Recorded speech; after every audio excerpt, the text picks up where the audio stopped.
Maidstone-based humanitarian charity that is celebrating its 25th anniversary. And it says that the cost of living crisis is affecting donations, unfortunately. So we'll get a little bit more on this.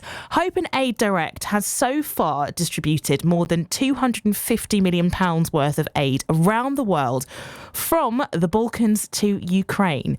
And Charles Storer, MBE from Ingatstone, is the founder of Hope and Direct and is joining us on the show. Good morning, Charles. How are you doing? Hello, Akylah. I'm doing very well, thank you very much. At this early time of the morning. I know, we've kind of done you a bit dirty here. It's a bank holiday. You're probably thinking, yeah, I'll have a lie-in. It's Good Friday. And then we said, do you want to come on the radio? I'm so sorry. Don't worry. I'm delighted to be on the radio. Thank you very much for inviting us on. It's lovely to have you. And of course, congratulations on 25 years. That is quite an achievement. Has it sunk in yet? Yes, it's quite something, isn't it? It's staggering, really, that we've done so much in and where do the years go? I don't know. I know, Amazing. Especially because you're only 25 years old, right, Charles? Oh, indeed. In fact, years ago, a bit like the Queen, I started taking my birthdays backwards. Well, why not? You're not alone in that, Charles. Well, again, Congratulations. And let's talk about what you've achieved. I mean, firstly, are you proud of the things that you've achieved over this time? Well, I'm pleased with. I'm pleased with what we've achieved. I'm proud of what the charity has achieved, and there's so many people that we've helped in so many situations that's what it's really all about. A huge part of what you do is, of course, like I said, delivering humanitarian aid around the world, putting things in trucks and lorries and driving them to places that are in need.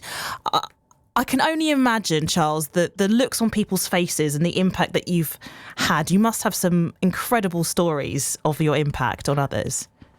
Yeah, we've made a difference to an awful lot of people. That's what it's really all about, and lots of anecdotal stories about how people react. I mean, I started the charity in 1999. I went out to Croatia and Bosnia initially in 1996. Started the charity in 99, and we then worked from 2000 to 2015, taking convoys of trucks, sometimes 10 or 12 trucks at a time, out to Kosovo. But I remember one instance where we arrived in a village. This was in Croatia, a village absolutely in the middle of nowhere, where they'd seen lots of fighting all around, and people just standing outside their damaged houses, looking incredulous at the fact that a small convoy of 7.5-ton trucks was just rolling into their village, and leaving the village an hour later or a few hours later with lots of smiles and waves from people that just were amazed to see us. It sounds incredible. And of course, people in Essex are a generous bunch, Charles, but I mentioned the cost of living crisis there. Is it affecting donations? Can you tell us a bit about what's happening? Yes, I mean, since the war in Ukraine restarted in 2022, we've been focused our efforts entirely on supporting people out in Ukraine, and we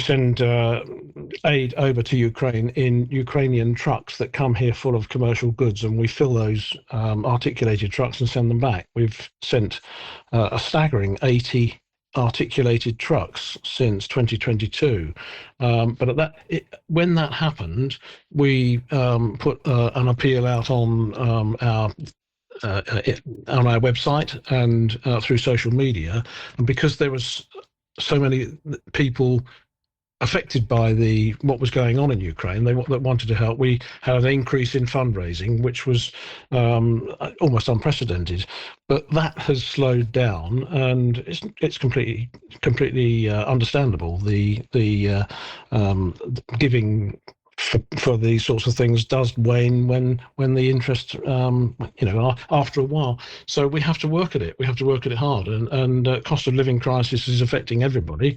And so donations do go down, but we still receive donations, and we want to encourage a lot more.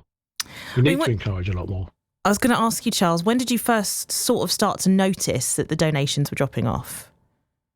Well, I used to work in a bank, so I have looked after the charity's finances for years, and we get exceptional donations. I mean, we don't have any support from government or institutions. Everything that we do is based on public donation, and each articulated truck that we send to Ukraine costs us about £3,000. We get exceptional donations from one or two people who are extremely generous. We have a few regular donations from people who pay us by standing order, and the rest is from through our website or from events that we do or activities and all sorts of things. But the numbers of donations and the values of those donations has started to slow down, and it's common across all charities. So if people aren't able to make physical donations, Charles, is there anything else they can do? Could they volunteer their time, perhaps? Well, very keen to hear from anybody who wants to help us to run the charity. That takes quite a lot of effort. People who'd like to come and help us to receive, sort, and pack and send the aid that we send out to Ukraine. We have a space in Eastgate Shopping Centre, which is wonderful. The Eastgate Shopping Centre management allow us to use this space. It's not there's no frontage there. We simply use it to receive the aid and sort it and box and then palletise it, and we take it down in commercial lifts to the loading bay down below, where we fill articulated trucks. It's quite an operation. We're always looking for people to come and help us do that. We've actually just loaded a truck this Tuesday of this week, and it may well be arriving in Ukraine as we speak.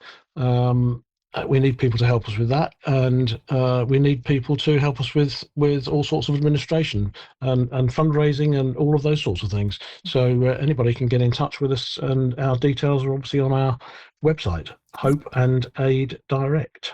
It is definitely quite the organisation, Charles. And again, congratulations on your 25th anniversary of delivering humanitarian aid. Hope and Direct, as Charles mentioned there, that is the name of the charity. If you want to check them out, and if you want to have a chat with them and see what they do and find out a bit more, that's where you can find them online. Thanks again to Charles for